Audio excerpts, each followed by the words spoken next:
नमस्कार, उत्तराखंड समाचार में आपका स्वागत है। मैं हिना जोशी छेत्री। आइए सबसे पहले नजर डालते हैं आज के मुख्य समाचारों पर। मुख्यमंत्री 15 अगस्त को देहरादून पुलिस लाइन के बाद भराड़ी सैन स्थित विधानसभा भवन में करेंगे ध्वजारोहण। विभिन्न विभागीय योजनाओं का करेंगे शिलान्यास। 16 अगस्त को वीर चंद्र सिंह गढ़वाली के समाधि स्थल पर अर्पित करेंगे पुष्पांजलि।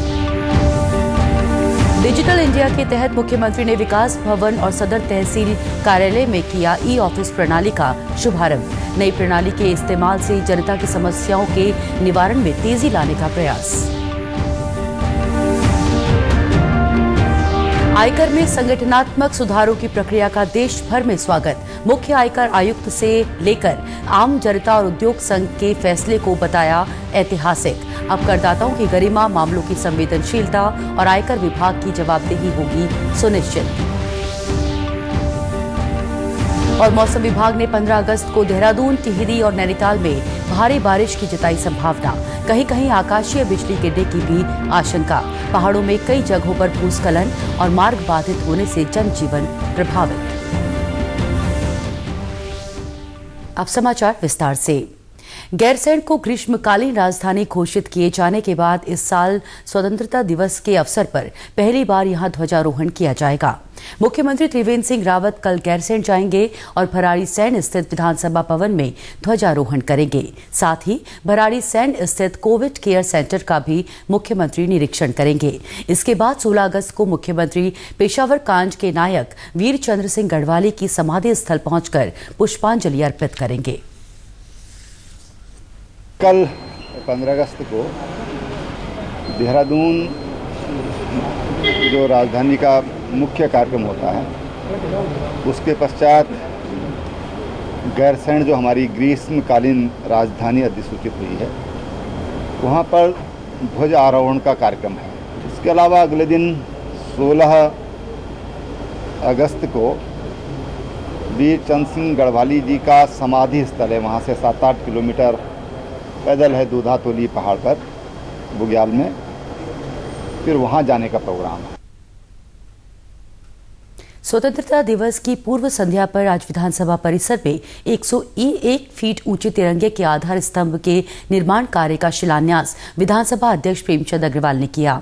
इस मौके पर विधानसभा अध्यक्ष ने कहा कि विधानसभा परिसर लोकतंत्र का मंदिर और संवैधानिक पीठ कहलाता है। ऐसे में यह आधार स्तंभ राष्ट्र सम्मान का संदेश देगा। देखिए, अपनी आन बान शान का प्रतीक तिरंगा, जिसको लेके हमारे देश के जाबाज अपनी देश की सुरक्षा के लिए सब कुछ करने को तैयार रहते हैं। उस तिरंगे का 101 फीट मेरे इस विधानसभा परिसर में भी वो फहरे। ये आज उसका हमने यहाँ पे स्थापना के लिए संकल्प लिया था और आज उसका शिलान्यास हम लोग कर रहे हैं। निश्चित रूप से इससे जहाँ हमारी राष्ट्रीय भावना से ओतप्रोत भावनाएं हमारी जागृत होंगी।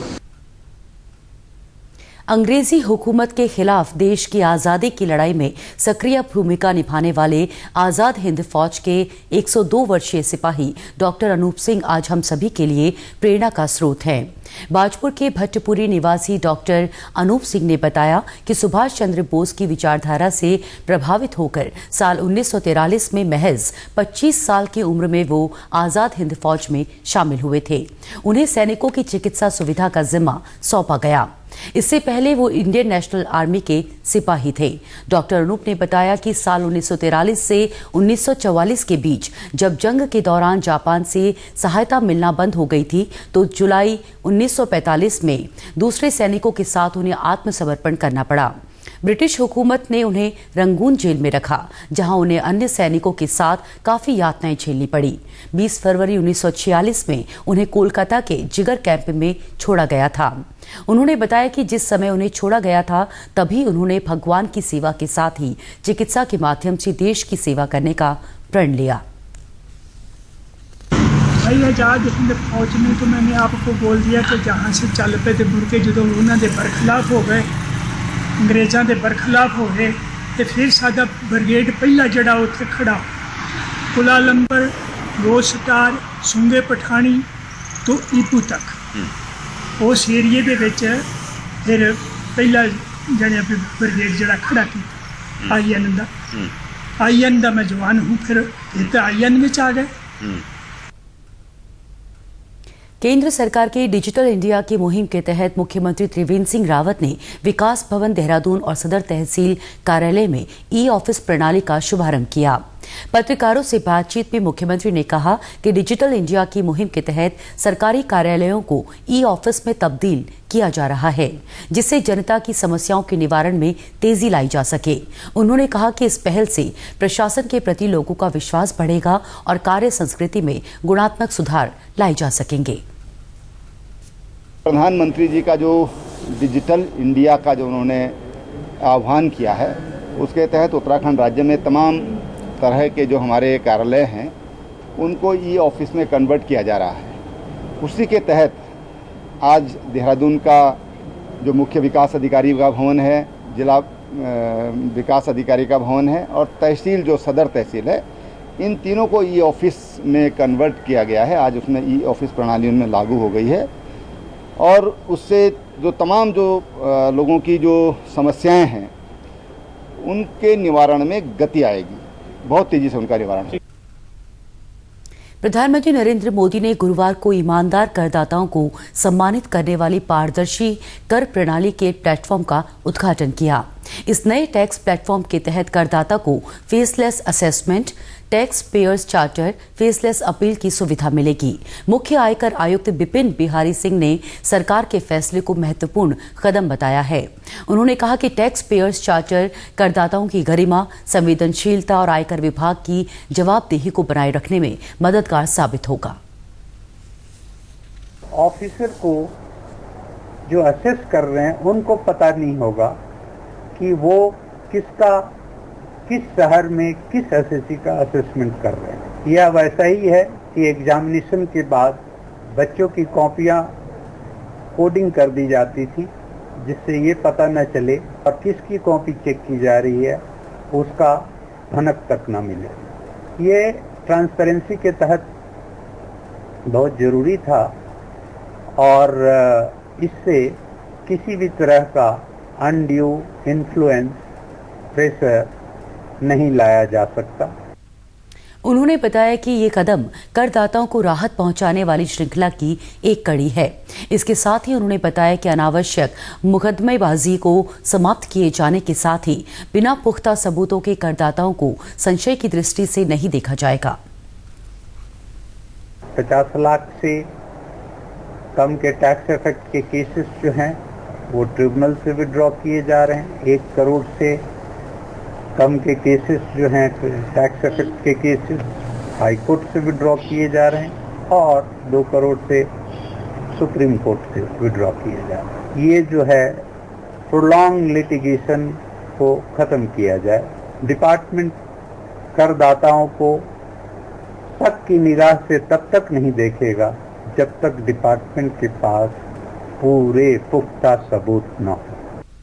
उद्योग संघ उत्तराखंड के अध्यक्ष पंकज गुप्ता ने भी सरकार के कदम को ऐतिहासिक बताया है।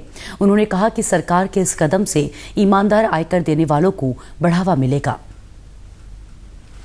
टैक्सेशन इतिहास में ये इतना बड़ा कदम है कि जो ऑनेस्ट टैक्स पेयर्स हैं, जो अभी तक अपना आप को किसी न किसी प्रकार से जो है अपना आप को इस तरीके से पाते थे कि हम टैक्स देने के बाद भी कहीं ना कहीं उत्पीड़न का शिकार हो रहे हैं। टैक्सेशन से संबंधित चाहे वो असेसमेंट हो, चाहे रिटर्न फाइलिंग हो, चाहे अपील्स हो, चाहे स्क्रूटनी हो, वो सब जो है फेसलेस होगा। मैं समझता हूँ कि ये अपना आप में एक बहुत साहसिक और ऐतिहासिक कदम है। प्रधानमंत्री की इस पहल का हर वर्ग स्वागत कर रहा है। आम आदमी को उम्मीद जगी है कि पारदर्शी कर प्रणाली से देश के विकास में तेजी आएगी। व्यापारियों ने भी नई कर प्रणाली से उम्मीद जताई है कि देश में करदाताओं की संख्या बढ़ेगी, जिससे देश के विकास में और तेजी आएगी। कि जो ईमानदार करदाता है, जो ईमानदार टैक्स पे इंसान है, वो अपना टैक्स अब आसानी से जमा कर सकता है, बिना किसी की रोक टोक के, बिना किसी की सिस्टम के, बिना किसी की कालाबाजारी के। तो मैं समझता हूं कि जिस तरीके से प्रधानमंत्री नरेंद्र मोदी का एक ये अच्छा विजन है। उत्तराखंड मौसम विभाग ने कल यानी 15 अगस्त के लिए देहरादून समेत टिहरी और नैनीताल जिले में कहीं कहीं तेज दौर के साथ भारी बारिश होने की संभावना जताई है। मौसम विभाग ने प्रदेश में कहीं कहीं आकाशीय बिजली गिरने की भी आशंका जताई है। उधर नैनीताल जिले में पिछले 3 दिनों में अब तक 150 मिलीमीटर बरसात रिकॉर्ड की गई है। बारिश के कारण कई सड़कें बंद हैं, तो वहीं उफान पर बह रही नदियों के किनारे रह रहे लोगों के लिए भी खतरा बना हुआ है। जिलाधिकारी सविन बंसल का कहना है कि जनपद के आंतरिक मार्गों को खोलने के लिए सरकारी मशीनरी 24 घंटे काम कर रही है। इसके अलावा जिले में सुरक्षा व्यवस्था के दृष्टिगत एसडीआरएफ और एनडीआरएफ को भी मुस्तैद किया गया है। और एनएच में या एमडीआर में कोई भी सड़क बंद नहीं है। कुछ विलेज रोड्स और कुछ हमारी पीएमजी से जरूर प्रभावित हैं, तो उसमें रिस्पेक्टिव एजेंसीज कार्य कर रही हैं। सेकेंडली जो हमारे कनेक्टिविटी है, चाहे टेली कनेक्टिविटी है या फिजिकल कनेक्टिविटी है, उसमें जो वल्नरेबल स्थान है उनको चिन्हित करते हुए वहाँ पर रिक्वायर्ड मैन पावर और मशीनरी डिप्लॉय की गई है। कंट्रोल रूम में भी लगातार सूचनाएं प्राप्त हो रही हैं। सो अभी तक ऐसा कोई एडवर्स एरिया या एडवर्स सिचुएशन कहीं पे भी उत्पन्न नहीं हुई है। एसपी सिटी अमित श्रीवास्तव ने जानकारी दी कि नदी नालों और रपटों से लोगों को दूर रखने की अपील की जा रही है। साथ ही कई जगहों पर जल पुलिस और चौकी पुलिस को तैनात किया गया है। हमें वैसे तो नॉर्मली सभी जितने भी इस तरह के नाले हैं जो हमारे सड़कों पे आ रखे हैं, उनके दोनों तरफ हमने बैरियर्स भी डाले हैं, पुलिस को भी लगा रखा है हर जगह पे। लेकिन फिर भी कभी कभी जो है लोग कुछ और अन्य जगहों से भी निकलने की कोशिश करते हैं या कोई बहुत जिद करता है, तो ऐसे में हम कोशिश करते हैं उनको समझाएं या उनको फिर सपोर्टिंग के लिए हमने रस्सी भी डाल रखी है कुछ जगहों पे, तो उनको रस्सी के माध्यम से हम पार करवा रहे हैं। हमारी जल पुलिस की भी जो है हमारी टीमें यहाँ पर अवेलेबल हैं, काठ गोदाम में वो स्टेशन रहती हैं खासतौर से, और जहाँ भी ज़रूरत होती है उनको भी हम मूव कराते हैं। चंपावत जिले में भी लगातार हो रही बारिश से आम जनजीवन प्रभावित है। बारिश के कारण कई जगहों पर भूस्खलन हुआ है। राष्ट्रीय राजमार्ग 9 पर धौन, स्वाला, बेलखेत, चलथी और सियांडी के पास पहाड़ी से बोल्डर गिरने और भूस्खलन होने से मार्ग बंद पड़ा हुआ है, जिसके कारण कई यात्री और वाहन फंसे हुए हैं। लगातार बारिश होने के कारण शारदा नदी भी उफान पर है, जिसे देखते हुए बैराज कर्मी समय समय पर डैम से पानी को भी छोड़ रहे हैं। वहीं चमोली जिला मुख्यालय गोपेश्वर में भारी बारिश के कारण क्षेत्र में कई जगह पेयजल लाइनें क्षतिग्रस्त हो गई, जिसकी वजह से लोगों को पीने का पानी नहीं मिल पा रहा है। हालांकि जल संस्थान जगह जगह पानी के टैंकरों से पानी की सप्लाई कर रहा है। जल संस्थान के अधिकारी प्रवीण सैनी ने जल्द पानी की सप्लाई सुचारू करने का आश्वासन दिया। में अमृत गंगा जो जल निगम जो लिंक दे रहे थे मैं, वो गंगा जो है क्षतिग्रस्त हो गई थी भारी वर्षा के कारण। रात उसको चालू कर दिया गया था, लेकिन रात पुनः फिर भारी वर्षा के कारण जो वज्रपात हुआ है उसके 3 पाइप फिर टूट गए हैं। ऐसा जल निगम के एक्शन अभी मेरे पास आए थे, उन्होंने मुझे अवगत कराया और वो स्वयं जो है वहाँ स्रोत पर जा रखे हैं उसको ठीक करने के लिए। संभावना है कि शाम तक वो लाइन जो है ठीक हो जाएगी और पानी मिल पाएगा। मुख्य सचिव ओम प्रकाश की अध्यक्षता में सचिवालय में आयोजित बैठक में 27 किलोमीटर लंबी नई रुड़की देवबंद रेल परियोजना की प्रगति की समीक्षा की गई। वर्तमान में रेल लाइन देवबंद से सहारनपुर होकर रुड़की आती है। इस दूरी को कम करने के लिए ये नई रेल लाइन बनाई जा रही है। रुड़की देवबंद नई रेल लाइन परियोजना को प्रारंभ करने की केंद्र सरकार द्वारा 50-50% कॉस्ट शेयरिंग बेसिस के आधार पर स्वीकृति प्रदान की गई थी। बैठक में मुख्य सचिव ने इस परियोजना में आने वाले उत्तर प्रदेश राज्य के सहारनपुर जनपद के तहसील देवबंद के 14 गांवों के भूमि अधिग्रहण प्रकरणों में तेजी लाने के लिए उनकी ओर से उत्तर प्रदेश शासन को पत्र भेजने के निर्देश दिए। हरिद्वार में इन दिनों यूपीसीएल केबल को भूमिगत करने का काम चल रहा है। इस बीच कार्य में अनियमितताओं की शिकायतें आने और सड़क पर खोदे जा रहे गड्ढों से होने वाली दुर्घटनाओं से लोगों में आक्रोश को देखते हुए यूपीसीएल के प्रबंध निदेशक नीरज खैरवाल ने जिले का दौरा किया। उन्होंने बैठक कर अधिकारियों को भूमिगत केबल बिछाए जाने के काम को 15 अक्टूबर तक समाप्त करने के निर्देश दिए। साथ ही जिलाधिकारी सी रविशंकर, मेलाधिकारी दीपक रावत के निर्देशन में टास्क फोर्स बनाकर कार्य में लगातार मॉनिटरिंग करने के भी निर्देश दिए। तो पूरा एक टास्क फोर्स बनाई गई है जिसके द्वारा ये सारा काम डेली मॉनिटरिंग किया जाएगा। और जो हमारी एक्सपेक्टेड डेडलाइन है, जैसे माननीय मंत्री जी के द्वारा जो बैठक की गई थी अभी सचिवालय के अंदर और सचिव महोदया के द्वारा डायरेक्शन दिए गए थे कि 15 अक्टूबर तक ये काम होना है, तो आज पूरा उसकी एक प्लानिंग की गई है कि किस प्रकार से ये काम 15 अक्टूबर से पहले ख़त्म किया जाना है, कौन सी समस्या है जिनका निराकरण यूपीसीएल के द्वारा किया जाना है या प्रशासन की कहाँ पर सहयोग की आवश्यकता है, उम्मीद है कि 15 अक्टूबर तक हो जाए। इसी के साथ समाचार समाप्त हुए। नमस्कार।